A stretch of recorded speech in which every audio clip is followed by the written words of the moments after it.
Panginoong Diyos, lahat ng santinakpan.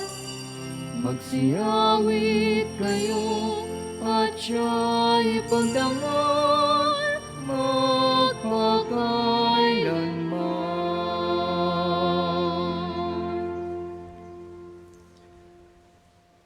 Tayo nagkakatipon-tipon sa ngalan ng Ama at ng Anak at ng Espiritu Santo. Amen. Ang pagpapala ng ating Panginoong Hesukristo, ang pag-ibig ng Diyos Ama, at ang pakikipagkaisa ng Espiritu Santo naway sumayin lahat. At sumayin niyo rin. Magandang tanghali po mga kapatid. Magandang tanghali po, Padre. Ngayong araw na ito, tayo ay nasa Lunes sa ikalawang linggo ng karaniwang panahon. At inaanyayahan tayo ng ating pagdiriwang na maging totoo sa hinanaing ng ating puso. Maging totoo rin tayo sa pagsunod sa ating Diyos. Aminin natin ating mga kasalanan upang tayo maging marapat gumanap sa ating banal na pagdiriwang.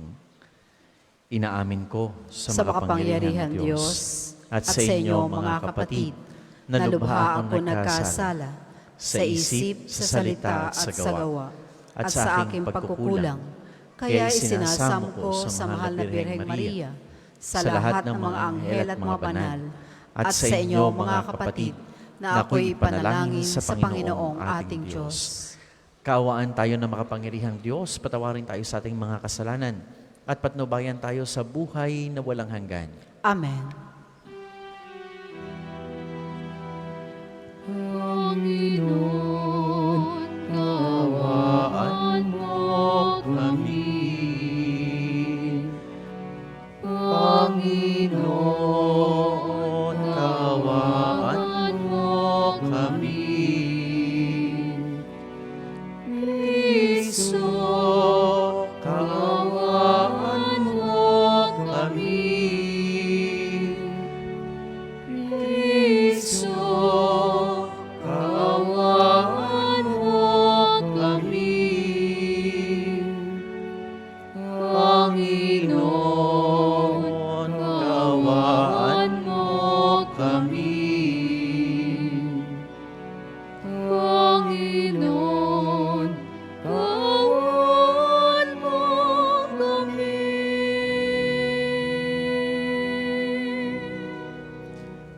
Manalangin tayo. Ama naming makapangyarihan, ang langit at lupa ay iyong pinamamahalaan. Dinggin mo ang pagluhog ng iyong sambayanan at pagkalooban mo kami ng kapayapaan araw-araw. Sa pamamagitan ni Hesukristo, kasama ng Espiritu Santo magpa sa walang hanggan. Amen.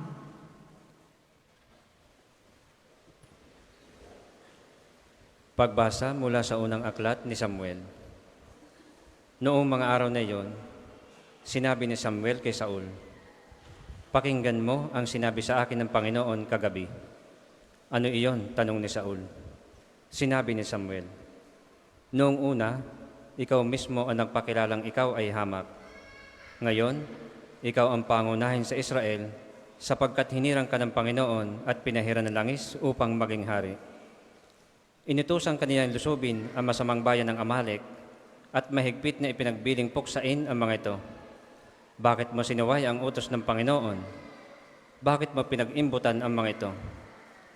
Hindi mo ba alam na ang ginawa mo'y malaking kasalanan sa Panginoon?" Sumagot si Saul, "Sinunod ko ang Panginoon. Pumunta ako sa pinapuntahan niya sa akin. Binihag ko si Agag na hari ng Amalek at nilipol ang mga Amalesita. Pinili ng mga tao ang pinakamainam na tupa at baka at hindi namin pinatay na kasama ng iba. Bagkos ay inuuwi namin sa Gilgal upang ihandog sa Panginoon." Sinabi ni Samuel, "Akala mo ba'y higit na magugustuhan ng Panginoon ang handog at hain kaysa pagsunod sa Kanya? Ang pagsunod sa Kanya ay higit sa handog, at ang pakikinig ay higit sa haing taba ng tupa. Ang pagsuway sa Kanya ay kasinsama ang pangkukulam, at ang katigasan ng ulo'y tulad ng pagsamba sa Diyos-Diyosan. Pagkat sinaway mo ang Panginoon, aalisin ka sa pagiging hari ng Kanyang bayan." Ang salita ng Diyos. Salamat sa Diyos. Ang tugon po sa Salmo, ang masunurin sa Diyos ay sasagpin niyang lubos. Ang masunurin sa Diyos ay sasagipin niyang lubos. Hindi ako nagagalit dahilan sa inyong handog, ni sa inyong haing sa dambanay sinusunog. Bagaman ang mga toro'y hindi ko na kailangan, maging iyang mga kambing at ang inyong mga kawan. Ang masunurin sa Diyos ay sasagipin niyang lubos. Bakit ninyo inuusal yaong aking mga utos?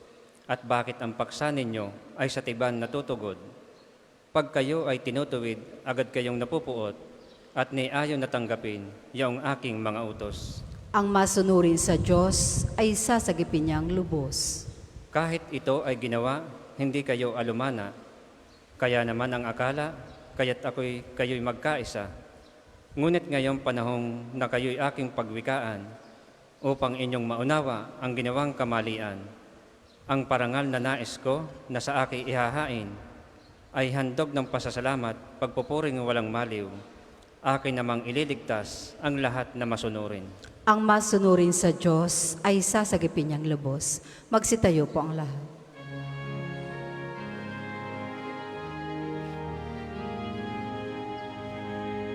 Alleluia, Alleluia,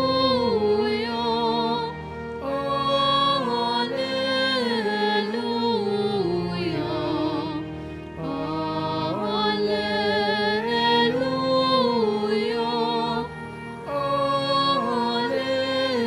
Alleluia. Buhay ang salita ng Diyos, ganap nitong natalos, tanang ating niloloob. Alleluia, Alleluia, Alleluia, Alleluia.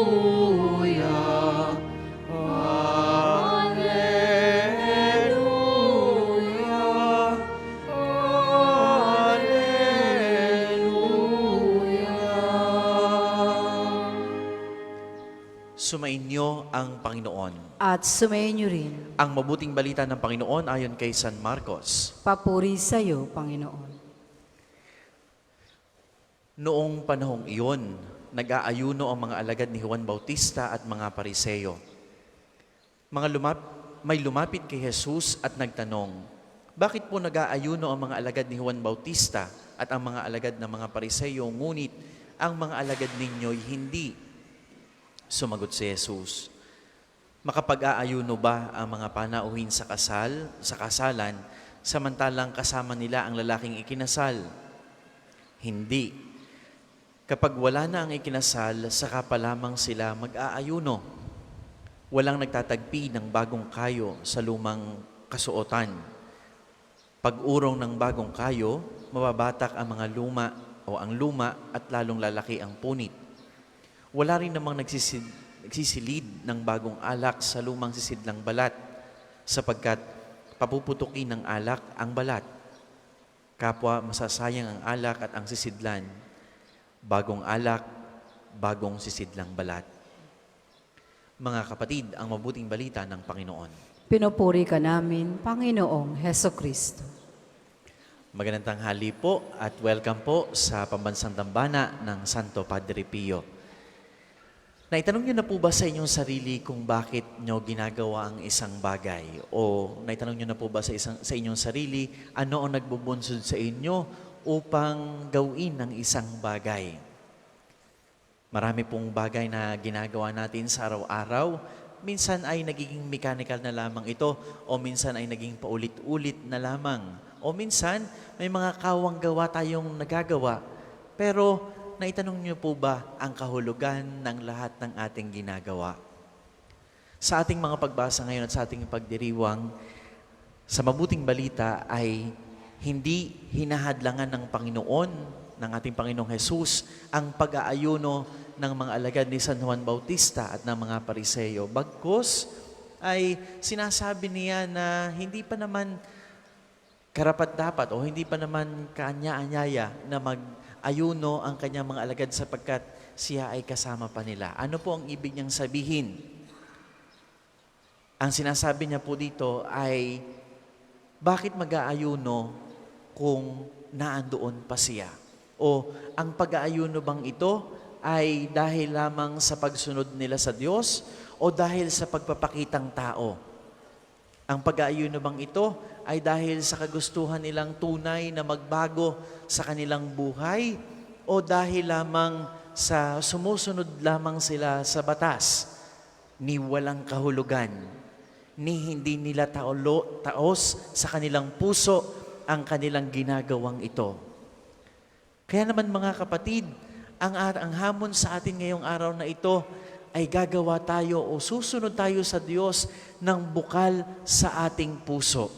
Siguro, may iilan sa atin na nagbibigay lamang kung may mga nakatingin. Nagpapakita lamang tayo ng kagandahang loob upang tayo ay mapansin. O ang minsan ng iba, nagsisilbi lamang, lalo pa sa simbahan, para lamang maging popular, para lamang maging kilala, o para lamang maging tanyag. Hindi ibinibigkas ng puso, hindi taos sa puso, hindi pagsunod sa Diyos. Bakit ko po ito nasasabi? Dahil sa ating unang pagbasa, sinasabi dito ng Propeta Samuel na mahalaga ang totoo at wagas na pagsunod sa Diyos. Kaya naman mga kapatid, kung ginagawa lamang natin ang isang bagay dahil meron tayong personal gain o dahil para sa ating kapakanan lamang at hindi nagmumula sa ating pag-ibig, ito ay ating pagbabalat kayo. Ito ay kaplastikan lamang. Ito ay huwad. Kaya naman, ngayong araw na ito ay hinahamon tayo upang gawin ang mga bagay, lalong-lalo na ang kagandahang loob na ibinibigay natin sa iba na nagmumula sa ating wagas at totoong pagmamahal. Wagas at totoong pagsunod sa Diyos. Hindi pagbabalat kayo.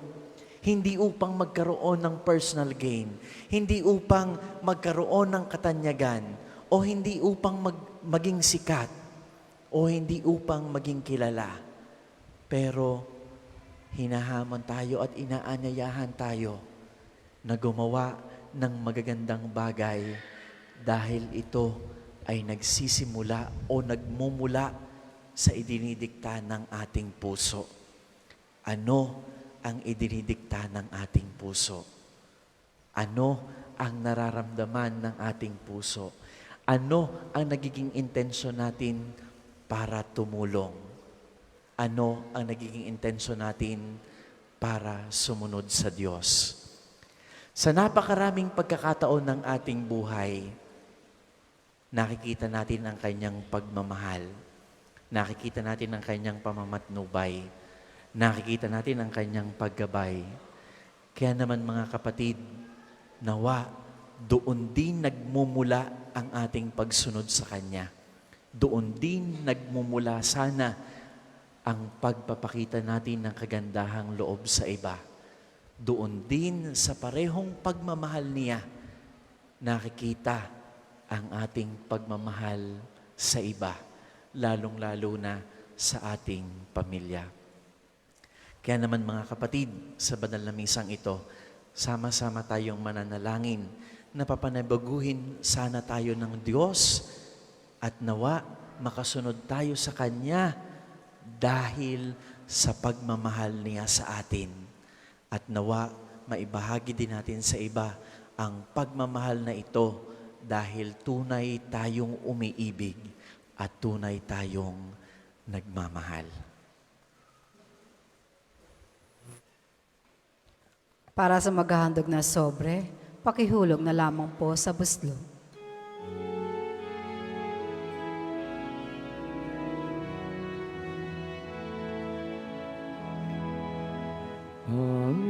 Panginoon, naririto kami ngayon,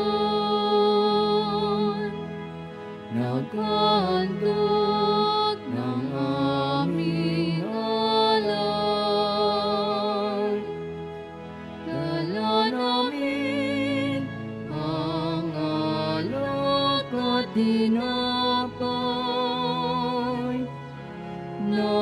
bunga ng aming pagsisikap.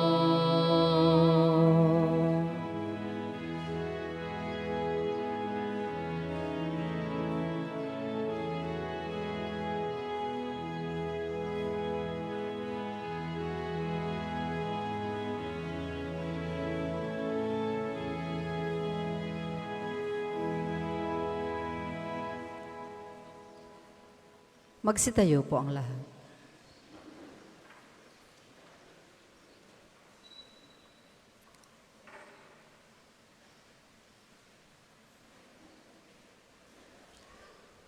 Manalangin kayo mga kapatid upang ang paghain natin ay kalugdan ng Diyos amang makapangyarihan. Tanggapin nawa ng Panginoon itong paghahain sa iyong mga kamay, sa kapurihan niya at karangalan sa ating kapakinabangan at sa buong sambayanan niyang banal.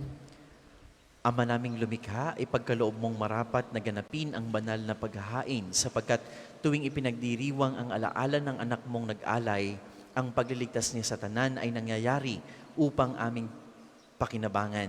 Sa pamagitan niya, kasama ng Espiritu Santo, magpas sa walang hanggan. Amen. Sumainyo ang Panginoon. At sumain niyo rin, Itaas sa Diyos ang inyong puso at diwa. tinaas na namin sa Panginoon. Pasalamatan natin ang Panginoong ating Diyos. Marapat na siya'y pasalamatan. Ama naming makapangyarihan, tunay ngang marapat na ikaw ay aming pasalamatan. Sa iyong paglingap at kagandahang loob, ang tao'y nilikhamot, pinangasiwa sa sansinukob. Sa hangad mong siya'y iwastong lubos, siya'y pinagdusa mo sa kanyang pagtalikod. Sa iyong paggiliw, iyong ipinahintulot na makabalik siya sa pamagitan ni Kristo Jesus. Kaya kaisa ng mga anghel na nagisiawit ng papuri sa iyo ng walang humpay sa kalangitan, kami nagbubuni sa iyong kadakilaan.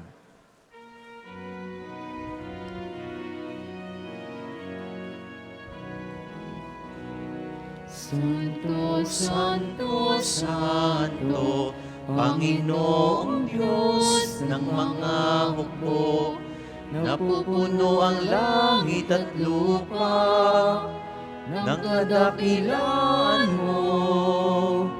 Hosana, Hosana sa kaitaasan. Pinagpala ang naparirito sa ngalan ng Panginoon. Hosana, Hosana sa kaitaasan.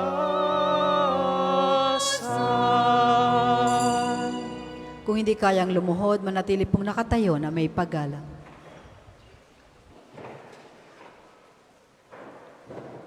Ama naming banal, ikaw ang bukal ng tanang kabanalan. Kaya't sa pamagitan ng iyong Espiritu, gawin mong banal ang mga kaloob na ito upang para sa aming maging katawan at dugo ng aming Panginoong Hesukristo. Bago niya pinagtiis ang kusang loob na maging handog, hinawakan niya ang tinapay, pinasalamatan kaniya. Pinaghati-hati niya iyon, inabot sa kanyang mga alagad at sinabi, "Tanggapin ninyong lahat ito at kanin. Ito ang aking katawan na ihahandog para sa inyo."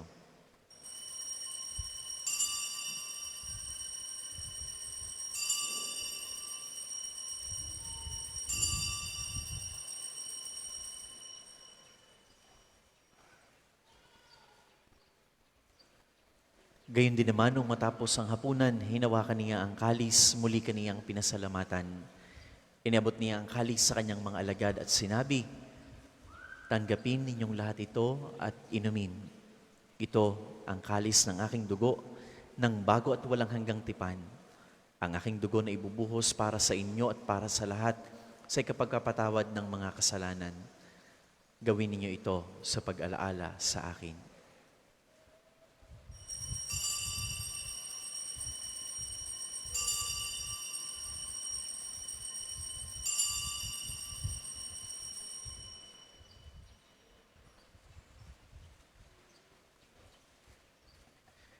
Ipagbunyi natin ang misteryo ng ating pananampalataya. Si Kristo'y namatay, si Kristo'y nabuhay, si Kristo'y babalik sa wakas ng panahon.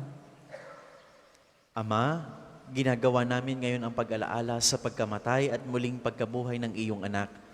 Kaya't iniaalay namin sa iyo ang tinapay na nagbibigay buhay at ang kalis na nakakaloob ng kaligtasan. Kami nagpapasalamat dahil kami iyong minarapat at tumayo sa harap mo para maglingkod sa iyo. Isinasamo namin kami magkasalo-salo sa katawan at dugo ni Kristo ay mabuklod sa pagkakaisa sa Espiritu, sa pamamagitan ng Espiritu Santo. Ama, lingapin mo ang iyong simbahang laganap sa buong daigdig. Puspusin mo kami sa pag-ibig kaisa ni Francisco na aming Papa at ni Gilbert na aming Obispo at ng Tanang Kaparian. Alalahanin mo rin ang mga kapatid naming nahimlay nang may pag-asang sila'y muling mabubuhay, gayon din ang lahat ng mga pumanaw. Kaawaan mo sila at patuloyin sa iyong kaliwanagan. Kaawaan mo at paging dapatin kaming lahat na makasalo sa iyong buhay na walang wakas. Kaisa ng mahal na Birheng Maria na ina ng Diyos, ni San Jose na kanyang kalinis-linisang esposo, kaisa ng mga apostol at lahat ng mga banal, na namuhay dito sa daigdig ng kalugod-lugod sa iyo, may pagdiwang nawa namin ang pagpupuri sa ikararangal mo, sa pamamagitan ng iyong anak na aming Panginoong Hesukristo. Sa pamamagitan ni Kristo, kasama niya at sa Kanya, ang lahat ng parangal at papuri ay sa iyo, Diyos amang makapangyarihan, kasama ng Espiritu Santo magpa sa walang hanggan.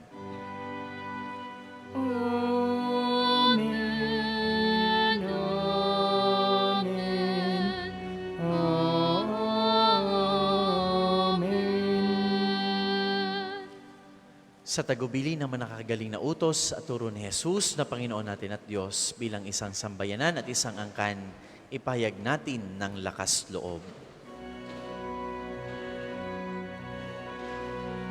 Ama namin, Sumasalangit ka, sambahin ang ngalan mo.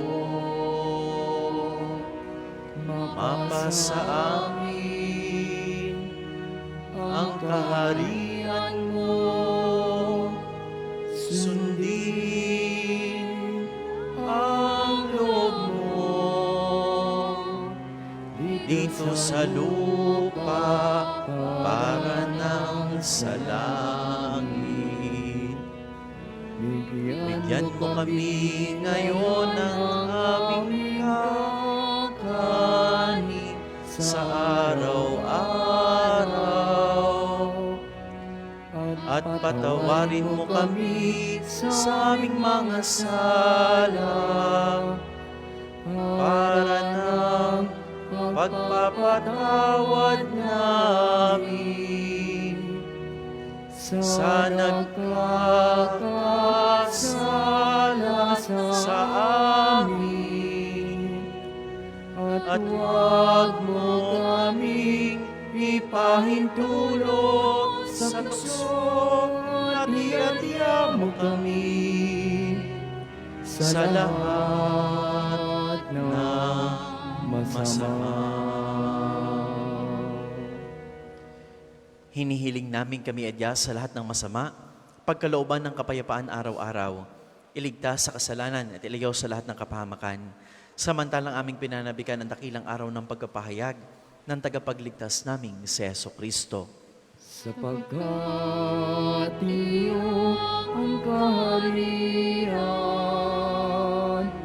at ang kapangyarihan at ang kapurihan magpakailanman.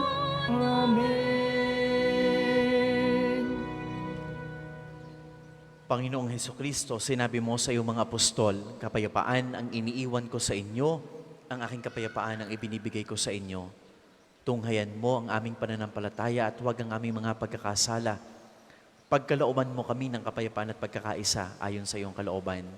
Kasama ng Espiritu Santo, magpas sa walang hanggan. Amen.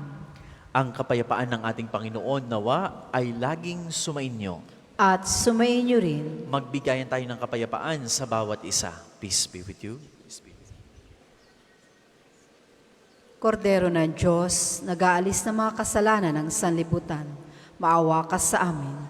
Kordero ng Diyos, nag-aalis ng mga kasalanan ng sanlibutan, maawa ka sa amin. Kordero ng Diyos, nag-aalis ng mga kasalanan ng sanlibutan, pagkaloob mo sa amin ang kapayapaan. Kung hindi kayang lumuhod, manatili pong nakatayo na may pagalang.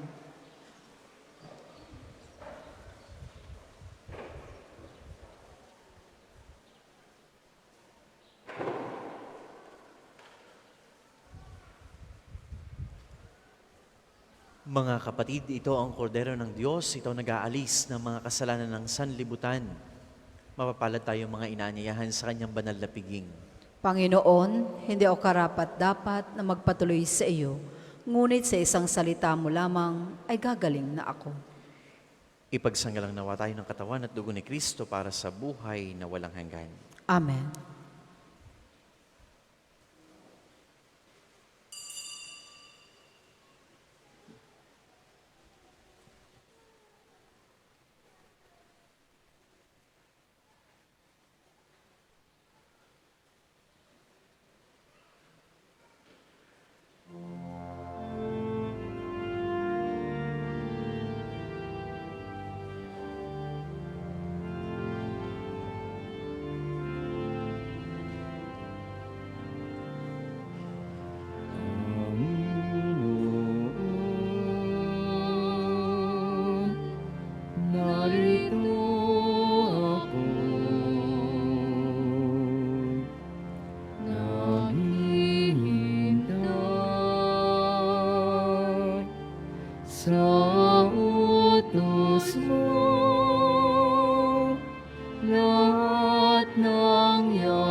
Ang isasagawang second collection ay ginagamit sa patuloy na pagpapaunlad ng parokya at pambansang dambana ni Santo Padre Pio.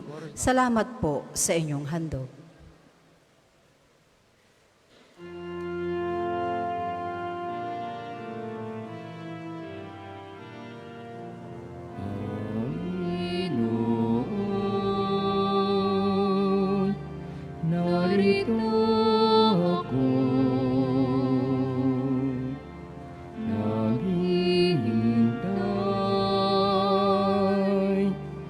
Sa utos mo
Tayo po ay magsitayo.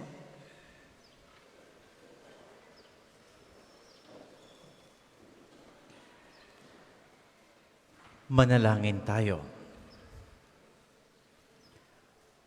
Ama naming mapagmahal, padaluyin mo sa amin ang batis ng Espiritu ng iyong pag-ibig upang kaming pinapagsalo mo sa pagkaing iyong bigay para kami pagbuklurin ay magkaisa sa pananalig sa iyo. Sa pamamagitan ni Hesukristo, kasama ng Espiritu Santo magpa sa walang hanggan. Amen. Panalangin ng pagtitiwala kay Santo Padre Pio, tayo pong lahat. Padre Pio, taga Petralcina, Mongheng Banal, Pitakasing Santo ng Milenyong Kasalukuyan, gabay namin sa pagtahak sa landasing makalangit, takbuhan sa pangangailangan, huwaran ng pagtitiis. Sa iyo namin inilalapit aming mga kagipitan, sa iyo po ibinibilin kalusugan at kabuhayan.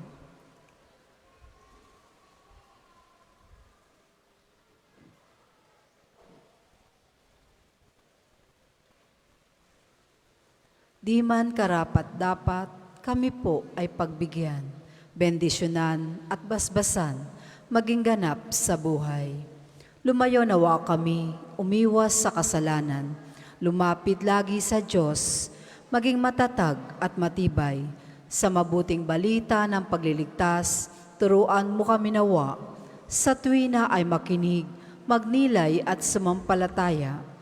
Amin pong pakiusap, itong mga kahilingan, puso ay nagsisisi, nagtitikang taimtiman, di na muling magkasala, sunod lagi sa Diyos Amang, kaysa ng Espiritu at ni Jesus na tagapamagitan. Amen. Magsiupo muna po ang lahat para sa ilang patalastas.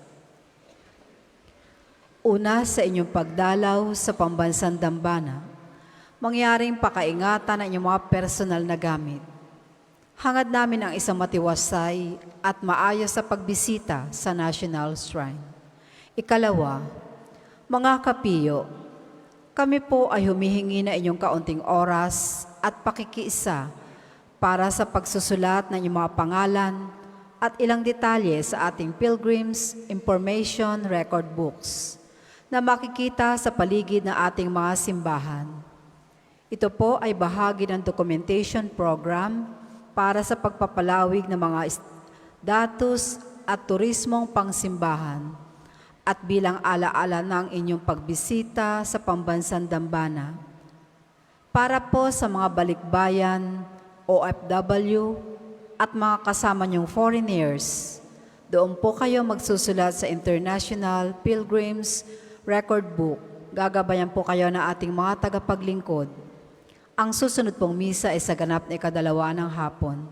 Maraming salamat po at mangyaring panatilihin natin ang kalinisan, katahimikan at diwa ng pananalangin sa loob at labas ng ating simbahan. Magsitayo na pong lahat para sa pagbabasbas ng religious articles. Pakihanda po ng lahat ng inyong dasalan, rosaryo at mga imahen para po sa ating pagbabasbas. Mga kapatid, manalangin tayo sa Diyos Amang makapangyarihan upang tayo ay maging kawangis ni Kristo sa taimtim na pagdalangin sa tulong ng mga larawan at mga dasalan.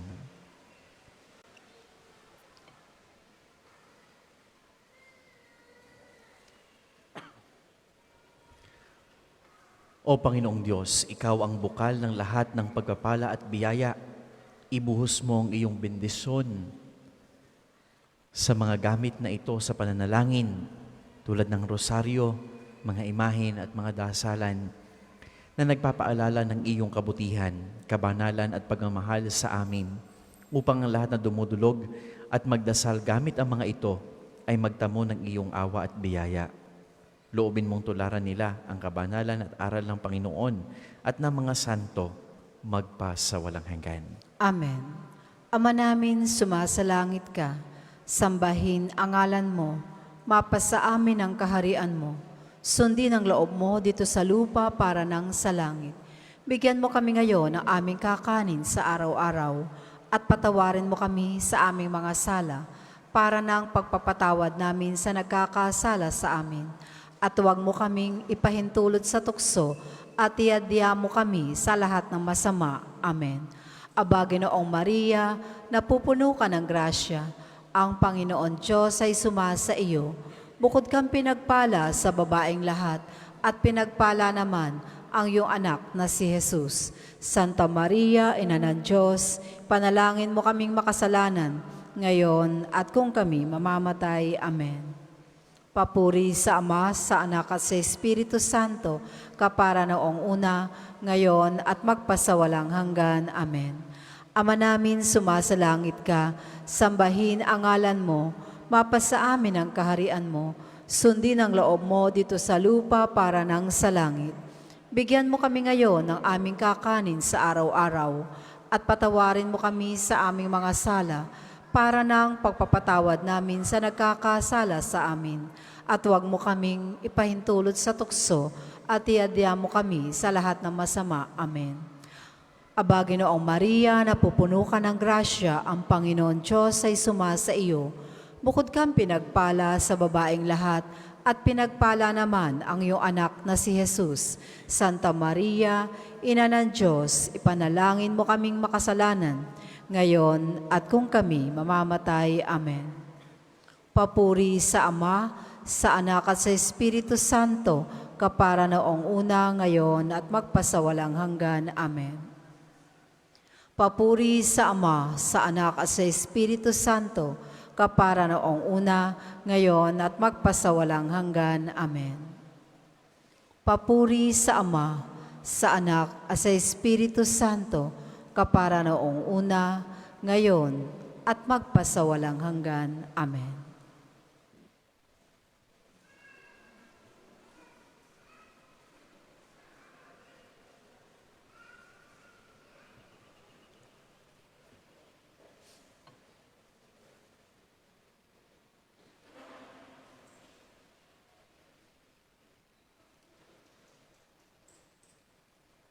Maraming salamat po sa pagdalo sa banal na pagdiriwang na ito at sa pagpunta sa pambansang dambana ni Santo Padre Pio. Nawa po ay magkaroon kayo ng pinagpalang araw ngayong araw na ito. Sumayin niyo ang Panginoon. At sumayin niyo rin. Naway pagpalain kayong lahat ng makapangyarihang Diyos, Ama, Anak at Espiritu Santo. Amen. Tapos ng ating banal na pagdiriwang, humayo kayo sa pag-ibig at kapayapaan ni Kristo. Salamat sa Diyos. At ipaya, kanyang pagkalingat habang isa buhay pag-ibig at katarungan, tanda ng kanyang kaharian.